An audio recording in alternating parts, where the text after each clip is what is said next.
Yes, so we have divided the objectives into two parts. One is primary objective and the second one is secondary objective. Okay, so primary और secondary में difference क्या रहता है? Primary means the first preference is given to that objective and secondary means एक बार primary achieve किया तो secondary पे ध्यान देता है. That is secondary, right? So primary objective में ये लिखा है. The primary objective of auditor is reporting on true and fair view of statements of accounts. मतलब जो भी कंपनी ने फाइनेंशियल स्टेटमेंट्स दिखा रहा है वो ट्रू पिक्चर दिखा रहा है कि नहीं, ये रिपोर्ट करना ऑडिटर का काम. Okay, whatever financial statements, when I am using financial statements, you remember what are the financial statements we have already discussed, है ना? हम डिस्कस करके ही आए हैं यहाँ तक. फाइनेंशियल स्टेटमेंट्स मतलब याद है आपको क्या होता है, वो डिस्कस किया है.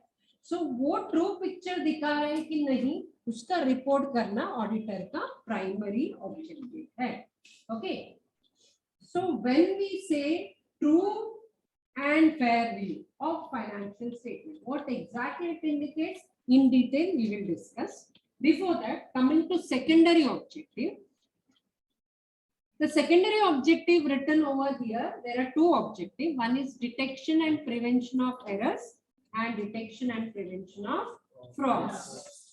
Okay, so when auditor is doing primary objective, matlab whether financial statements are showing true picture or not, तो secondary objective भी उधर ही अचीव हो जाता है. कैसे? When companies financial statements are not showing true picture नहीं दिखा रहे, करेक्ट पिक्चर नहीं दिखा रहा है, मतलब क्या है? एरर है, फ्रॉड है, तो इमीडिएटली क्या हो जाएगा? ऑडिटर को उधर नहीं रुक सकता. He have to start with detection of those errors and try to prevent those errors. You understood? क्यों इसको सेकेंडरी बोल रहे हैं? क्योंकि उसका मेजर पर्पस एरर ढूंढने सीधा स्टार्ट नहीं करना है. एरर है, फ्रॉड है नहीं, कि इसका मेजर पर्पस क्या है? फाइनेंशियल स्टेटमेंट्स करेक्ट बनाना. ये देखो, तो ये देखते देखते उसको क्या पता चलता है? वो करेक्ट नहीं है, इधर मिस्टेक्स है. ओके, वो मिस्टेक्स है तो जानबूझ के किया है, बाय मिस्टेक है ना? जानबूझ के हुआ मतलब वो फ्रॉड में आता है. ओके, बाय मिस्टेक है, राइट, वो एरर है. Then he starts finding out what are the various errors committed by the company. उसका impact क्या है फाइनेंशियल स्टेटमेंट्स में? फ्रॉड है क्या? फ्रॉड है तो उसका क्या इम्पैक्ट हो रहा है? Then he starts with that. So that's why this is considered as secondary objective. Understood ना? इसको क्यों secondary बोलते हैं, समझ में आया? Okay. So when we say primary objective is reporting on true and fair view, means what?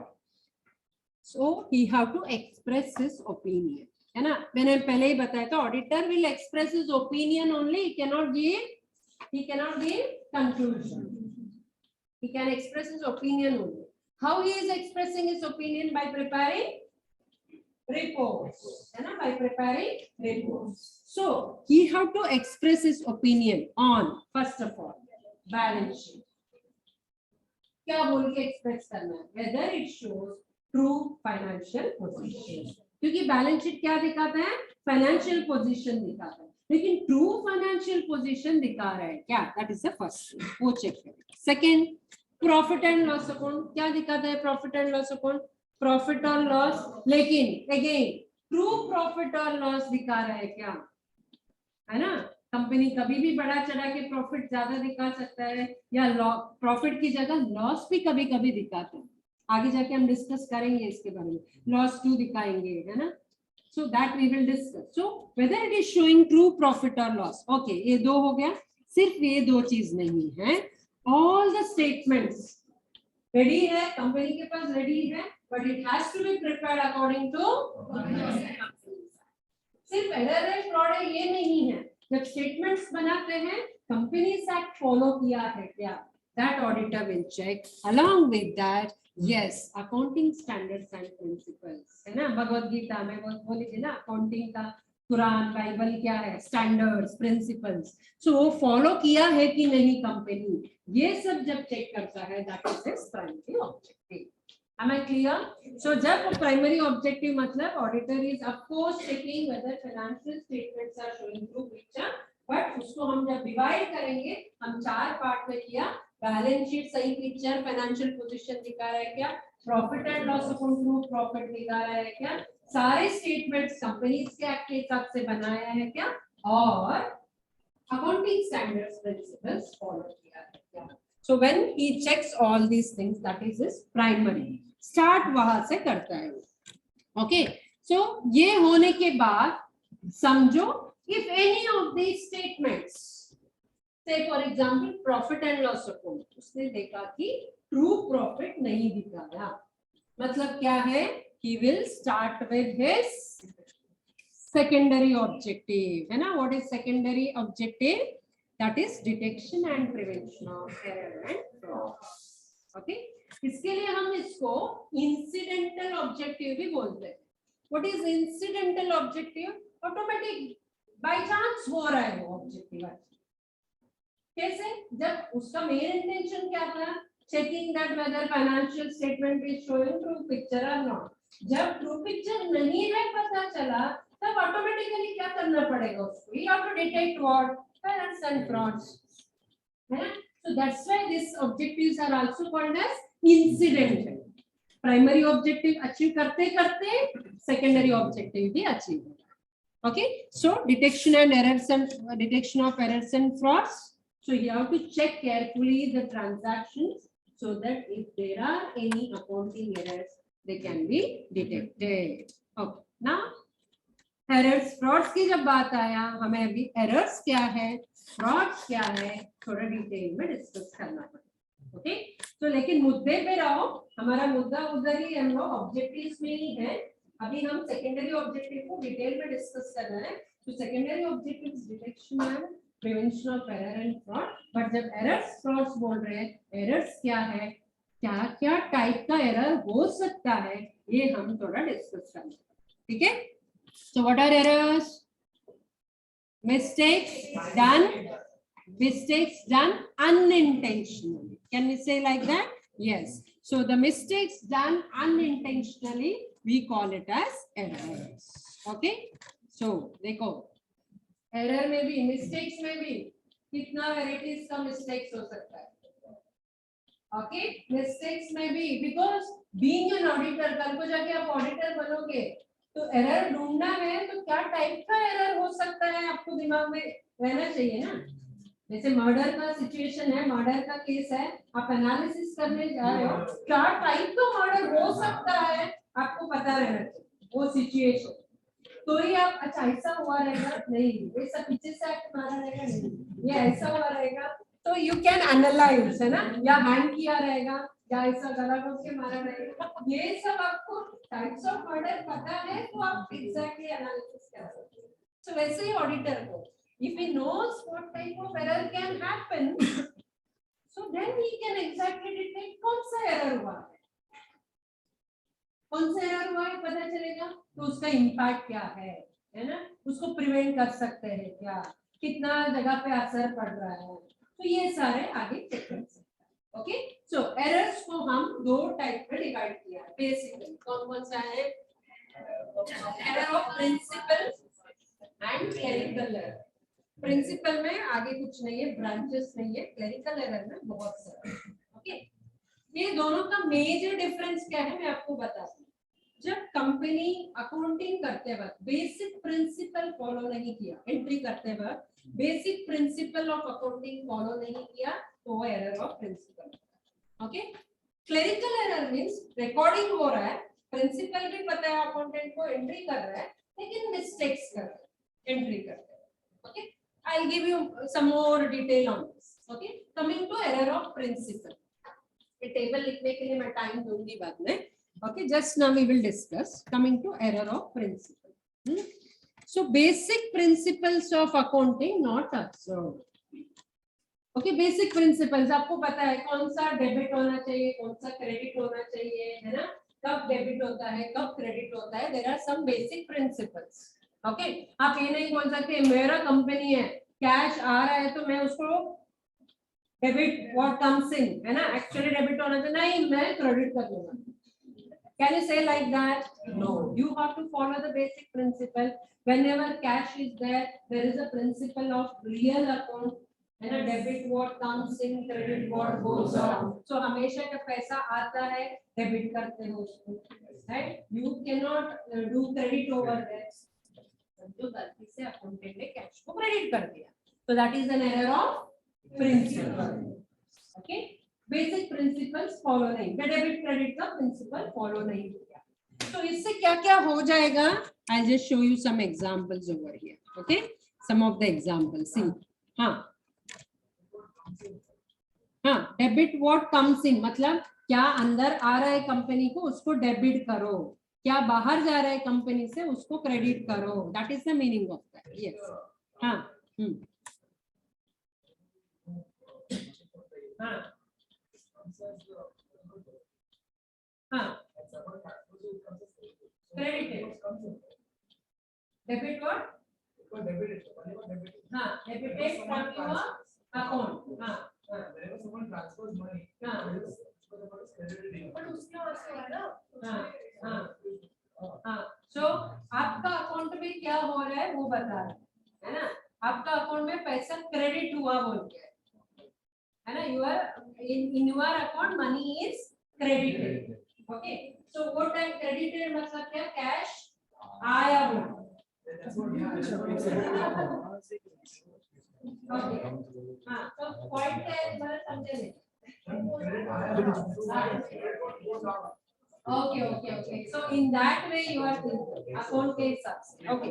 So in that way, just a second.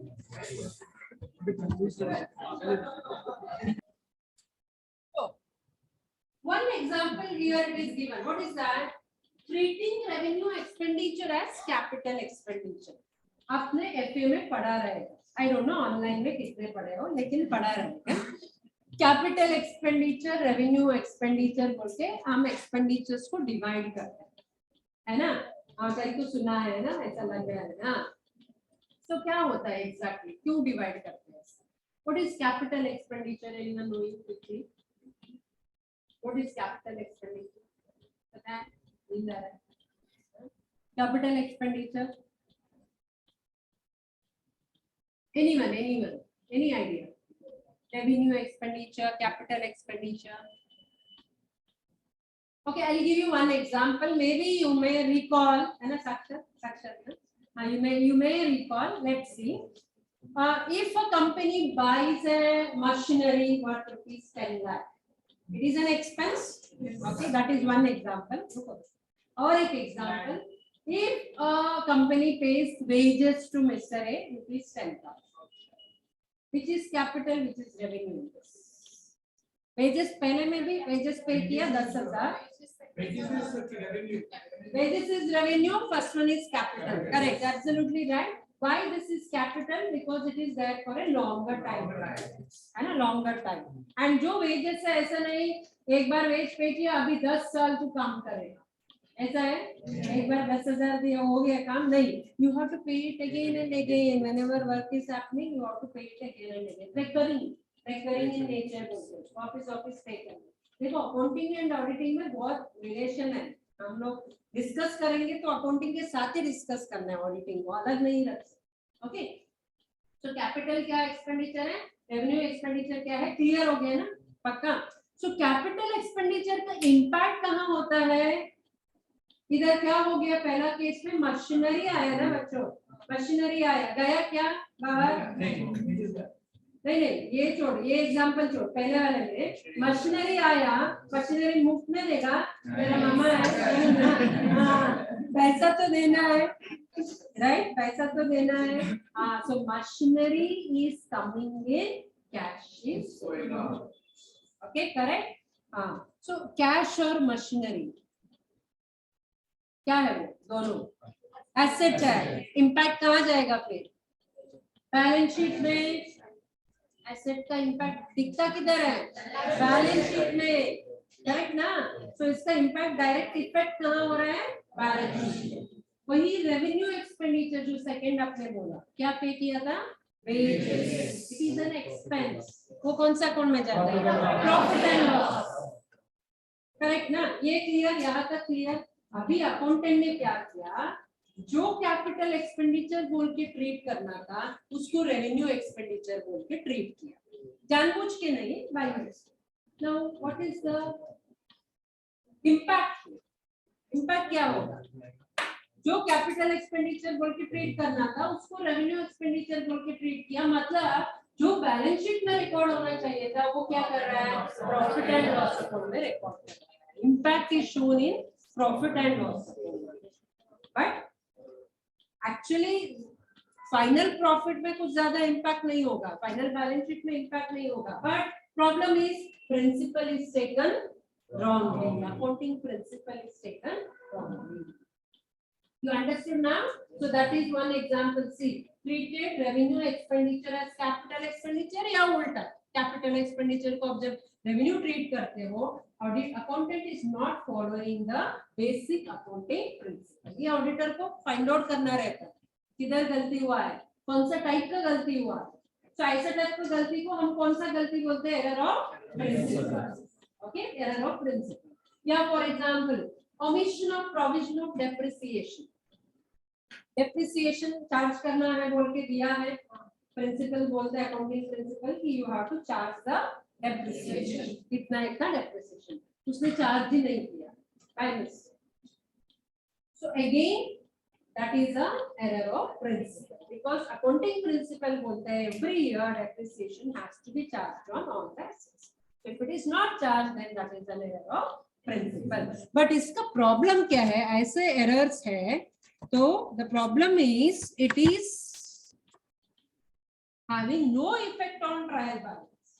मैंने बताया ना, जब आप पूरा principle ही नहीं follow करोगे, तो trial balance में impact नहीं होता है।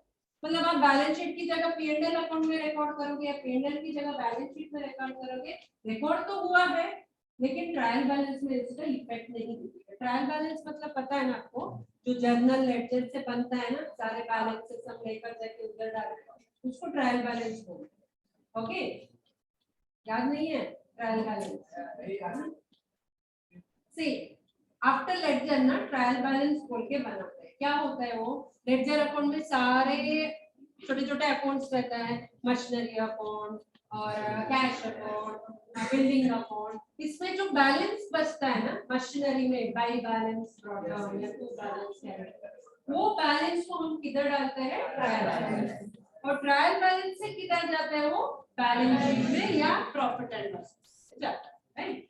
सो ऐसे टाइप का एरर ट्रायल बैलेंस में इफेक्ट नहीं, मतलब ट्रायल बैलेंस टैली होना चाहिए, आपने देखा रहेगा डेबिट कॉलम क्रेडिट कॉलम दोनों सेम रहता है, टैली होना चाहिए, मतलब ऐसे एरर से ट्रायल बैलेंस टैली हो जाएगा। क्यों? क्योंकि एक जगह एंट्री करने की जगह दूसरी जगह तो एंट्री मारा है ना, एंट्री तो मारा है ना, लेकिन गलत जगह डाला, that's it, but you have entered. In case of wages का जो एग्जांपल है, वेजेस को आप P&L अकाउंट के एंट्री करने की जगह बैलेंस शीट में एंट्री दिखाया है, मतलब कैश या कहीं तो एंट्री दिखाया है, एंट्री तो दिखाया है, पैसा तो जा रहा है बोल के दिखा है, सो क्या होगा, आपका ट्रायल बैलेंस फिर भी टैली। सो प्रॉब्लम क्या है ना, प्रॉब्लम किसको आता है, ये सिचुएशन में ऑडिटर को। जब ट्रायल बैलेंस साफ दिख रहा है तो क्या लगेगा, सब कुछ ठीक है, मिस्टेक ही नहीं है, you are getting my point. तो जब ऐसा एरर्स है, ऑडिटर को उसको आइडेंटिफाई करना, पकड़ना मुश्किल हो जाता है। हाँ, ऐसे नहीं है कि अरे टैली हो रहा है चल सब ठीक है बोल के छोड़ नहीं सकता, ओके, तो छोड़ नहीं सकता। Such mistakes auditor have to identify, we have to identify. Trial balance tally हुआ तो भी मिस्टेक्स होने का पॉसिबिलिटीज है, कौन सा टाइप का मिस्टेक होने का पॉसिबिलिटी है, error of principle. You understood now, समझ में है what is error of principle. Okay, next जो मैंने बताया क्लेरिकल एरर्स, नेक्स्ट जो टेबल था वो clerical errors. Clerical means what, आपने क्लेरिकल क्लर्क बोल के सुना है, क्लेरिकल क्लर्क, हाँ क्लेरिकल मतलब जनरली जो रिकॉर्ड करता है ना, उनको क्लेरिकल बोलते हैं, जो लिख रहे हैं वहां एंट्री कर देते हैं, जो बेसिक रहते हैं उनको क्लेरिकल। सो क्लेरिकल एरर मतलब क्या होता है, एंट्री करते वक्त मिस्टेक्स करना, ओके, एंट्री करते वक्त। फॉर एग्जांपल एक छोटा सा आपको एग्जांपल देते हैं, एग्जाम में क्वेश्चन पेपर आया, एक तो एग्जाम में टेंशन रहता है ना, ऐसा पसीना छूटता रहता है। ऑनलाइन वाला नहीं, ऑफलाइन एग्जाम। तो ऑफलाइन एग्जाम है, हाँ 2 घंटे में पेपर खत्म करना है आपस में, और 4 प्रैक्टिकल क्वेश्चन दिया है, तो क्वेश्चन देख के आंसर सॉल्व करना है। कभी कभी क्या होता है, क्वेश्चन में 10,000 लिखा है और आप इधर लिखते 1,000 होता है ना, ऐसा हुआ है ना, या उधर 10,000 दिया है, आप 1,00,000 लिख लिया। यस, ऐसा हुआ है आपके साथ, सबके साथ हुआ है। हाँ ऐसा लिख लिया, बाद में बैलेंस शीट टाली नहीं हो रही, कैसे भी करो 10 बार टपको कैलकुलेटर को, फिर भी टाली नहीं हो हुआ था ऐसा, हाँ टाली नहीं हो रहा है बैलेंस शीट, है ना। हाँ बाद में होता ही नहीं है लास्ट तक, फिर भी टैली करके आते हैं। क्या है ना, जो एक साइड का टोटल है दूसरे साइड में भी लिखकर आ गए, चल अभी टीचर के ऊपर उसको देखते हैं टैली करके आते हैं। सो एक्चुअली जो 10,000 का इधर 1,000 लिखा ना, जानबूझ के किया क्या आपने, दैट वाज एन एरर, है ना, that was an error, that is a clerical error, that is not clerical error. Okay, so ये जो एरर बोले ना, इसको हम क्या बोलते हैं, क्लेरिकल एरर में मैथमेटिकल एरर, जो मैंने अभी एग्जांपल दिया ना, that is mathematical error. While entering the amount, अभी आगे जाके अकाउंटेंट आप लोग ही बनोगे, है ना, आप लोग ही बनोगे। क्वेश्चन पेपर से आंसर शीट में लिखते गड़बड़ किया तो उधर भी करोगे ना, है ना। हाँ, this is called as clerical error. जब एंट्री करते हो अकाउंटेंट जो मिस्टेक्स करते हैं ना, उसको क्लेरिकल एरर बोलते हैं। Okay, now we have divided it into 4 parts. One is error of omission, error of commission, third one is error duplication and compensating error and duplication. Okay, first coming to error of omission word सुना है ना, omit करो, है ना, vomit नहीं, omit। there is a spelling difference, हाँ VOMIT अलग है, OMIT अलग है, एग्जाम में ऐसे भी लिखने वाले रहते हैं omission, हाँ omit अलग है, omit अलग है, please ध्यान रखो। Okay, omission, omit means what, skip है ना, आपने लिखा रहेगा, कभी कभी एक एग्जाम में एक शीट बच जाता है ना, बाय मिस्टेक, हाँ बाय मिस्टेक छूट जाता है, तो प्लीज ओमिट बोल के लिखते हो, है ना, टीचर को बोलने के लिए बाय मिस्टेक हुआ है, छोड़ दो ये शीट को, ऐसा लिखा रहोगे कभी कभी, हाँ है ना। हाँ, so that is omission, skip हो गया, दैट इज एन एरर, है ना। Not recording the transactions, accountant के पास हजारों वाउचर है, वाउचर से एंट्री मार रहा है, ऐसा हो सकता है एक वाउचर छूट गया एंट्री करने, है ना, that is error of omission, entry नहीं किया। प्रिंसिपल अलग तरह को, एंट्री कर रहा है लेकिन प्रिंसिपल फॉलो नहीं किया था, that was error of principle, इधर रिकॉर्ड ही नहीं हो रहा है। ओके, बाय मिस्टेक एक वाउचर छूट गया, ऐसा हुआ, कंप्लीटली एंट्री नहीं हुआ, तो उसको हम कंप्लीट ओमिशन बोलते हैं। ओके, रिकॉर्ड करते वक्त completely record ही नहीं किया है। Okay, say I'll give you one example here. समझो, there was a transaction happened on 22/6, that is today, right? There was a cash sales. Okay, cash sales. Can you see the cash sales of rupees 1 lakh? 1 lakh का cash sales हुआ। Okay, now tell me what is the record actually? Journal entry क्या आएगा इसका? Cash sales cell हुआ है और पैसा आ रहा है, debit what comes in, so cash account debits to sales account, है ना, टू सेल्स अकाउंट, ऐसा रिकॉर्ड होना चाहिए था ऑन 22/6। लेकिन क्या हो गया, अकाउंटेंट के पास 20 सेकेंड में बहुत सारा ट्रांजैक्शन था, ऐसे में एक ट्रांजैक्शन की बात हो रहा है, दिन में मे बी 50-100 ट्रांजैक्शन हुआ है, लेकिन अकाउंटेंट ने ये एंट्री ही नहीं दिया। This is called as complete omission. Entry नहीं किया, कैश अकाउंट डेबिट भी नहीं किया और सेल्स अकाउंट क्रेडिट भी नहीं किया, this is complete omission. Okay, now ये हो गया, और एक ओमिशन होता है, दैट इज पार्शियल ओमिशन। मतलब एक एंट्री मारा, कैश अकाउंट डेबिट किया, लेकिन टू सेल्स नहीं लिखा, that is partial omission. Okay, so cash account debit किया मतलब कैश अकाउंट में जाके he may have written 2 sales, he have written, but sales account में बाई कैश लिखना चाहिए था, वो लिखा ही नहीं है. You are understanding? See, there are 2 accounts. One is cash account, है ना? One account is sales account. Okay, so cash account में हम क्या लिखेंगे? 2 sales बोल के इधर लिखते हैं. और sales account में बाई कैश लिखना था, लिखा ही नहीं. This is called as partial omission. Okay, now, okay, partial omission. Now, what is the impact of this on trial balance? Trial balance में क्या impact गिरेगा? Complete omission कुछ फर्क पड़ेगा? नहीं पड़ेगा, है ना?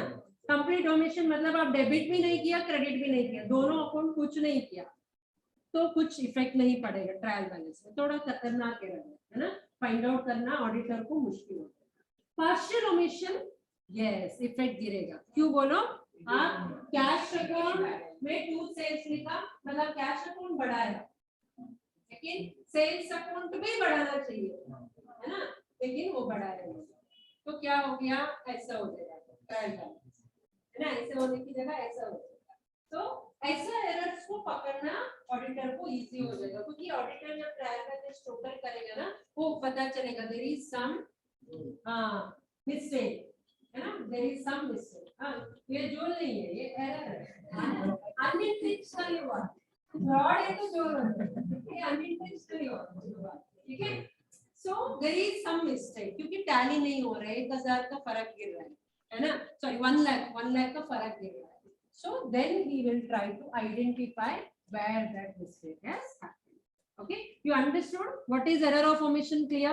Yes. Partial omission clear? Yes. Complete omission क्या होता है? Clear? Yes. Trial balance में effect clear?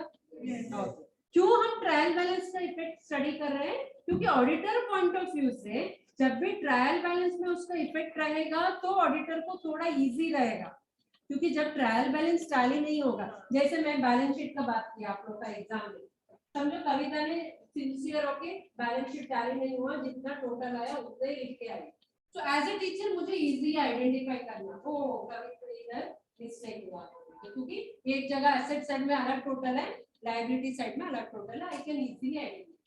समझो कविता का बैलेंस शीट टैली हो रहा है, कभी ऐसा होता है ना आपका बैलेंस शीट, अरे मुझे भी टैली हुआ, मुझे भी टैली हुआ, दोनों बाहर जाके बोलोगे, लेकिन इसको 15 मार्क मिलता है, इसको 10 मार्क मिलता है. क्यों? क्योंकि somewhere you have done mistakes, जिधर लिखना था उधर नहीं लिखे हो. होता है ना इससे, where actually you are supposed to write you have not written, so some other entry you have done, कैसे भी होके टैली हो गया, लेकिन इसका टैली अमाउंट अलग है, इसका टैली अमाउंट अलग है. So such kind of error teacher को भी आइडेंटिफाई करना उधर मिस्टेक डिफिकल्ट होता है, लेकिन पूरा 15 मार्क तो नहीं दे सकते, आइडेंटिफाई तो करना है. So same way auditor have to identify such kind of error. Okay, ठीक है? अंडरस्टूड? अभी बैटरी लो हो रहा है सबको, आई कैन सी दैट. तो आज के लिए इतना काफी है.